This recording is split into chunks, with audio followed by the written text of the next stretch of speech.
you had given a reference. My name is Berus. So you had given a reference about Enron, and Arthur Anderson has been totally wiped out. But what you have to say about Satyam? Price Waterhouse is still flourishing. Unfortunately, I don't want to get caught in the Indian environment. So there is a famous saying which we always quote outside India. In India, what you have as what is called as a lifetime bail. One of the foreigners while traveling in the aircraft was asking me, what is this lifetime bail? So I said, the case will go on, will go on, will go on till the life ends. So that's unfortunately, we have nothing to say on this. It's a legal, the backlog of the cases, there are missionaries which are addressing. The RTA Act has made people more active, asking for why there is a backlog. But many people, eminent personalities like Soli Shuraji has gone on record and said it will take, if the entire cases are to be cleared, it will take more than 200 man years with the current strength. So unfortunately, it's a lifetime bail. We go soft on implementation while we have volumes of rooms of books. That's the problem today for us. So that's what is happening in the Satyam. What do you have to say about the successor of Ratan Tata? Yeah, it is the news which is flashed today. I don't think it is a corporate affair, their internal affair, and it is for them to decide. After all, Ratan Tata is capable of taking his own decisions. I respect his wisdom. Yeah. There's one right there. Can you pass on that? Yeah. My name is Suji. I want to know, how do we evaluate values in the corporate world? The first step I would recommend is this book is emerging as a corporate gift. The corporates are now, we have orders from corporates to use this as an annual gift and they're gifting to the employees. The first step I would say, they have to distribute the books to all their employees. The corporates have to buy the books, and that will speak for itself. Yes, the values are there. With a surprise inside the book. There is another question which I preempted because somebody asked me a very interesting question which is related to the title of the book. I'll preempt that. It's an interesting answer I gave. You appreciate it. I thought I'd share it with you. He said, what is this a saint in the boardroom? A saint has nothing to do with wealth generation. What is this oxymoron is what is a professor from US asked me this question. The first question I asked him, Javed Akhtar Saab once made a statement. Gautama Buddha came out of palace and he went into wilderness in pursuit of salvation. But today, the modern saints are going back from wilderness to the palace. So that is the problem today. The saints are generating wealth today, he said. But Chanakya said, the satisfaction of the king and the dissatisfaction of the saint is a disaster for the country. A saint should not be dissatisfied. I take it for granted that a saint should not be indulging wealth generation. Then why did you give this particular title? Sorry, I have to use some props. I'm not going to use any magic, but I have to use this for you. You will realize at the end of it, what is this? See, this is a post-it sticker, and this is, let's say this is the corporate or economic landscape. This and this, if they are separate, then he is a saint operating with detachment. But if I stick it on this, a post-it sticker's peculiar feature is it gets stuck, but when you want to remove it, can remove it without leaving the traces of the glue. So what we are trying to say is this post-it sticker, this is a corporate economic landscape. Our hero Arjun gets stuck as far as wealth generation phase, but he gets detached as far as the dharmic accountability and wealth distribution phase. If I am biased towards the accountability and wealth distribution, this will not work. So I am attached as far as wealth generation, I am detached as far as the wealth distribution and the accountability and control. Therefore, our hero Arjun is a saint in the boardroom. I answered. It was well appreciated by a foreign audience. What an amazing way of looking at poster. Attachment with detachment. From my team, they had some questions they have been asking. Congratulations, sir. As an MBA student, you mentioned about the downturn. Do you think derivatives is one of the prime reasons for the downturn? Yeah, the derivative, in the words of Warren Buffett, is a weapon of mass destruction. I won't say derivative is the only reason, but the problem is people resorted to the derivatives. See, in the earlier days, what we in the non-financial world, let's say in the manufacturing. We have what is called as a creative destruction that created economic development. But today in the financial world, the financial instruments are created which are emerging as destructive creation. Mind you, I'm not playing with the word. It is creative destruction in the manufacturing world.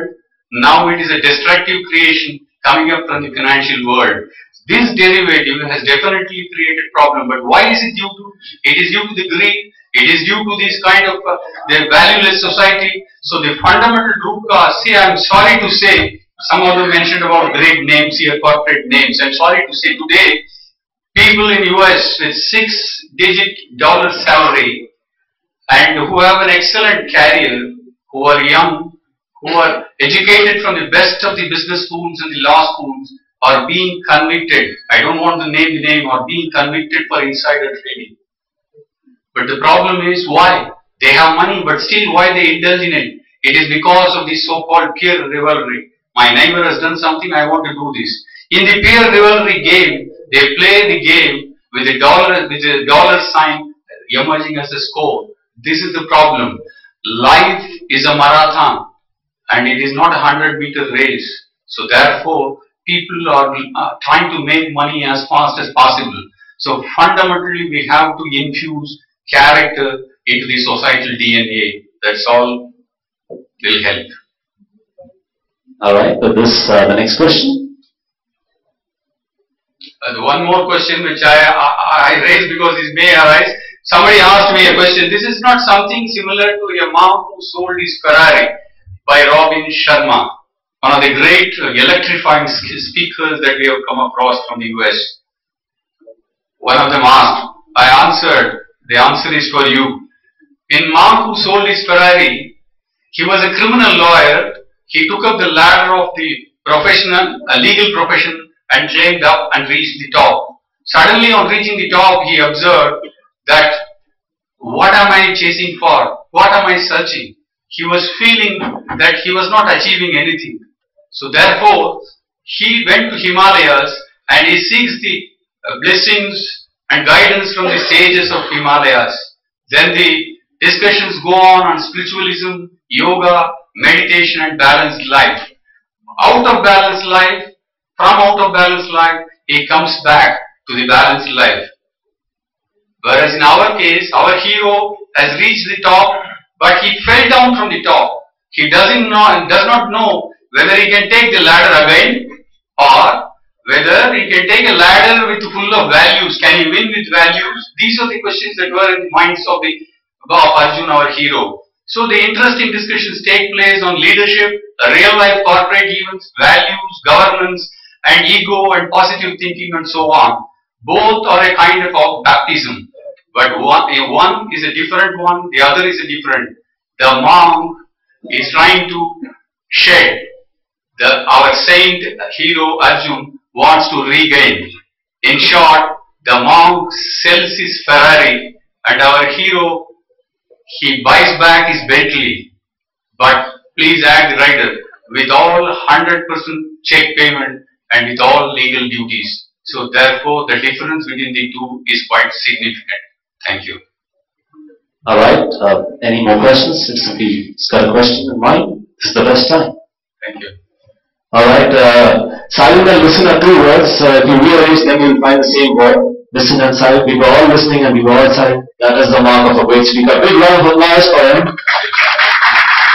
And it was our great pleasure to invite on stage Dr. Yaram Raju, the co-author, for this amazing book. Let's have a huge round of applause as he comes and reads excerpts from this fantastic book.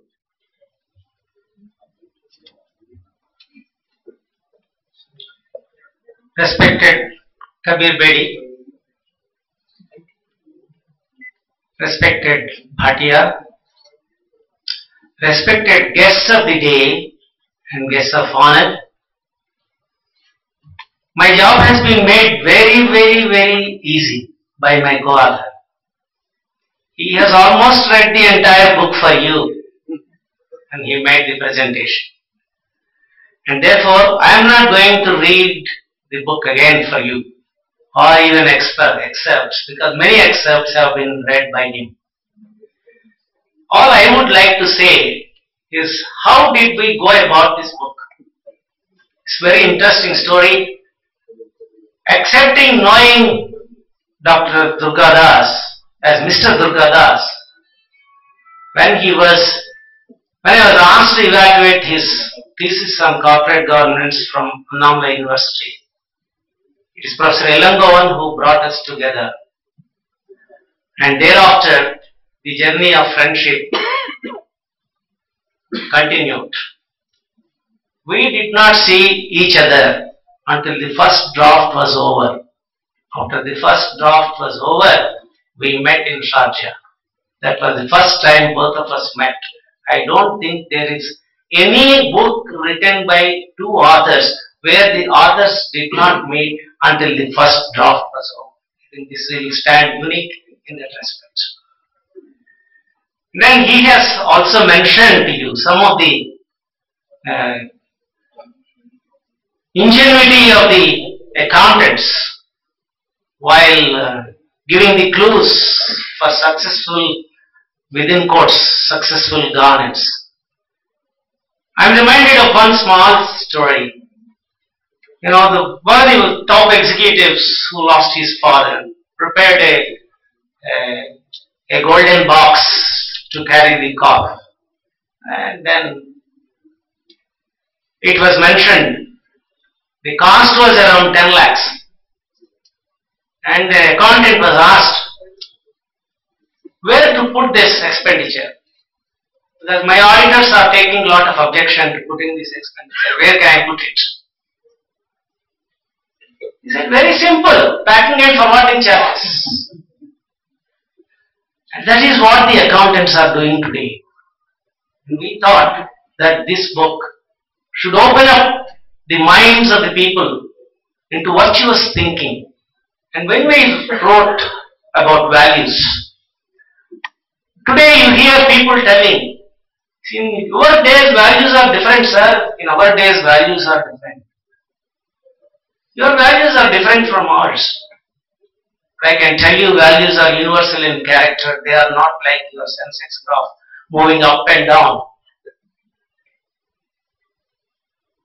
If values are universal in character, why people say that your values are different from our values? That means there is something fundamentally wrong in the thinking and approach. We thought that this should be attacked, and therefore we had written much about the values that collide. Collision of values, where it is occurring, and what is the answer for that.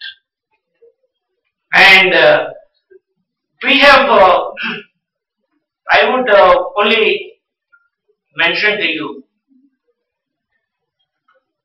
something we had written about ethical dilemmas. Particularly, many activities are neither good nor bad, but exist in moral space. Dr. Martin Luther King Jr. once remarked, the ultimate measure of man is not where he stands in moments of comfort, but where he stands at times of challenge and controversy.